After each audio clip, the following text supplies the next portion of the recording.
Hi, I'm Viola. Subscribe to my channel and I will take you into my world of craftsmanship, passion and love.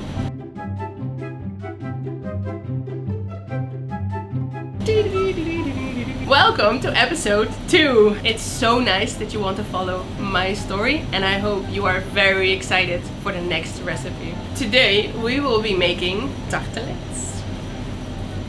This recipe is a tartelette dough. We will be making tartelette shell. It is the base of our lemon meringue tartelettes. If you would like to know how to make the cream for this lemon meringue tartelette, it is the lemon curd.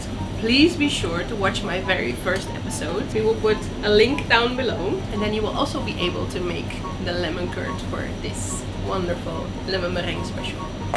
But before we get into that, let's get back to the pastry shop. In the first episode, I told you about the beginning of my pastry career. We left off in 2018, where I signed the lease of the premise of my very own pastry shop.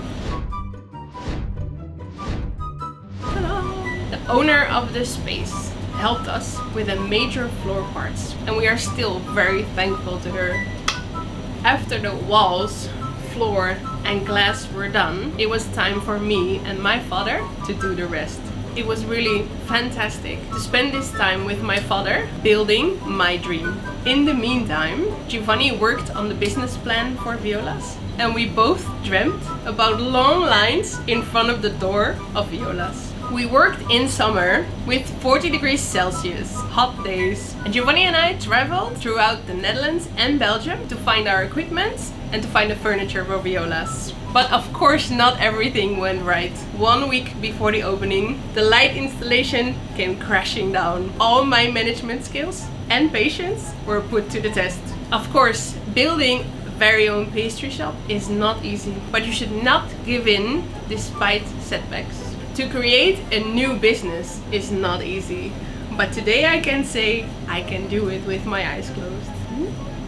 Nothing stops me. And indeed, 1 week later, we opened Viola's Patisserie. And to this day, still, I'm very proud of that fact.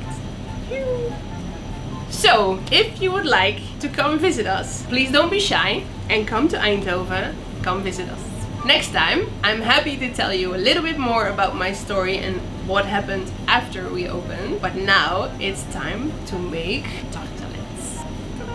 For this recipe, the ingredients that you will need are 220 grams of flour, 20 grams of almond flour, a pinch of salt, 100 grams of powdered sugar, the zest of 1 lemon, 2 whole eggs and 100 grams of butter. But before we start with the recipe, hygiene is very important in our bakery, so I'm going to wear my hat. All good? So, let's start.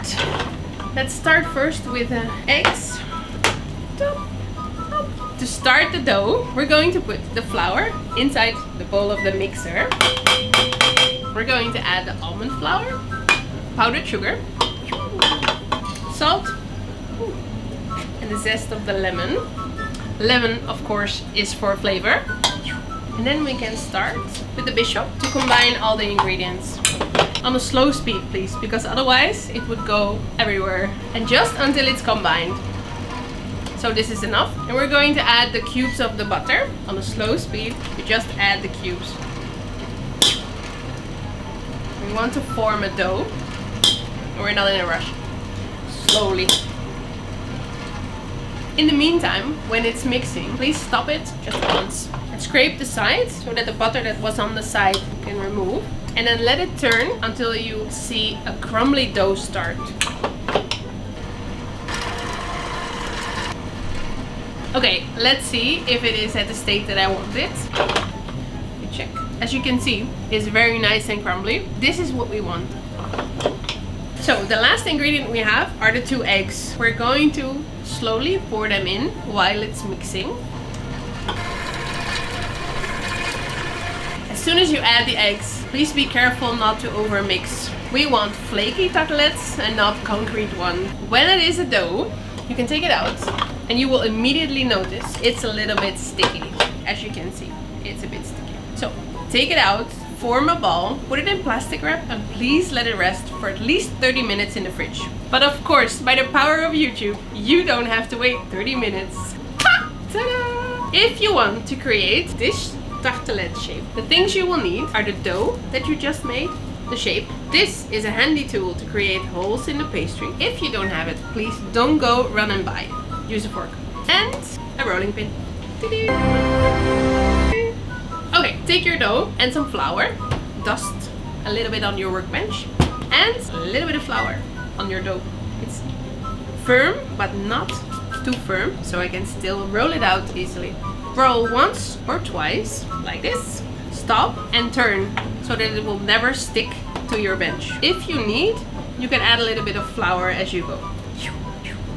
And just roll until you have about 2.5 millimeters in thickness. Please be gentle and check after a few rolls the thickness. This is still, for my taste, too thick, so we roll a little bit more. But the dough is getting bigger, so we have to be more careful and gentle. And then you can see this is the thickness that we want. This is what you want. If you see now that your dough is getting a little bit soft and too warm, please cool it. Just put it back for 10 minutes in the fridge. Take it back out and then you can start shaping the form. But if it's too warm, you will have a hard time doing it. Once you have your dough to the desired thickness, you need a baking tray. Ta-da! On this baking tray, I have a silpat mat. The silpat mat is there so you get a better baked pastry. Now comes the tricky part, so please be gentle. We're going to put the form on top of the silpat mat and then the dough on top of the form, but it's delicate, so be careful. And immediately put the form inside. When you start shaping the dough into the form, please be gentle, be careful. Make sure that all the dough is right into all the nooks and crannies, to the corners. When you really are sure that this is the case, you take a knife, you level it on top of the shape, and you cut it off. Once you are ready taking off the dough, please take your fork and prick some holes into the prepared pastry so that you are sure that the air can pass through the mat through your pastry for even baking. If done correctly, you can bake it like this in an oven 170 degrees Celsius for 20 minutes. You do not have to blind bake it. Please be aware that every oven is different. It can be that your oven is very hot or bakes colder than mine, or it can even have a hot spot somewhere in the corner. So please be aware of that. Ta-da! This is what you will get. It's wonderful. It smells amazing. I just want to dive in. Did you know that we at Viola's also make this vegan and that it's difficult for me to choose which one I like most? I have a question for you. Would you like to see me make vegan recipes in the future? If so, please comment below and like this video. Shall I do it? I think I should. Oh, super flaky.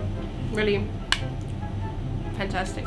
I'd like to thank you guys for watching. Please make this recipe and let me know what you think.